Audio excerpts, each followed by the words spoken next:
Baruch Hashem, it is day number 252 of our daily study of Rambam, Sefer, HaMitzvos. And in the 3 chapters a day study track of Mishnah Torah, we're continuing in Hilchos Gzeila V'Aveda, laws of robbery and of lost objects. Chapters 7, 8, and 9 of those halachas. Today we have one mitzvah, a prohibition, negative commandment, 265. Negative commandment 265 is actually mentioned in the 10 Commandments, where it says, Loi sachmaid, do not covet, do not covet.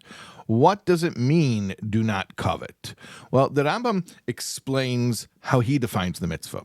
And I want to clarify that there are many different commentaries that explain this mitzvah differently.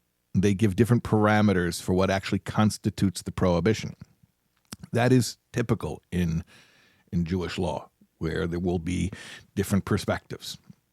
But we're going to study how the Rambam defines it. Okay. So the Rambam says, what is lei sachmaid? He says it is the prohibition against coming up with a scheme, a plot, in order to acquire somebody else's property or possession that they don't want to sell. In other words, if somebody says, for sale by owner, puts up a sign in front of his house, great, so he wants to sell it. But let's say you just decide, I like that house that guy has.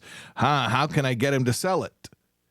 So even if, in the end, the owner sells it in a real legitimate sale, it's still lei sachmaid.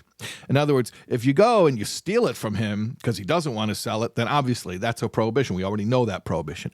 But what we're saying here is that even in the end, if he ends up acquiring the item through paying fair market value for it, or even if he pays more than fair market value, but the guy didn't want to sell it, and it was only because you came up with a plan how to get him to do it. So that is the prohibition.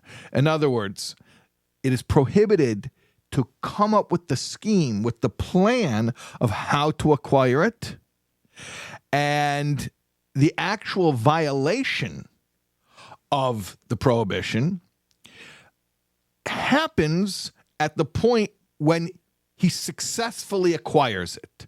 So it's kind of like 2 phases. The prohibited act is actually not a physical act, it's a thought process. But when does that thought process become in violation, fully in violation? When he successfully carries it out and successfully acquires the item. Okay, that is today's mitzvah. I'm going to give you a heads up. Tomorrow's mitzvah is very closely related to this mitzvah, and yet it's a separate mitzvah. It's a separate mitzvah, and yet there's a lot of overlap. You'll see what I mean tomorrow. We'll see you then, God willing.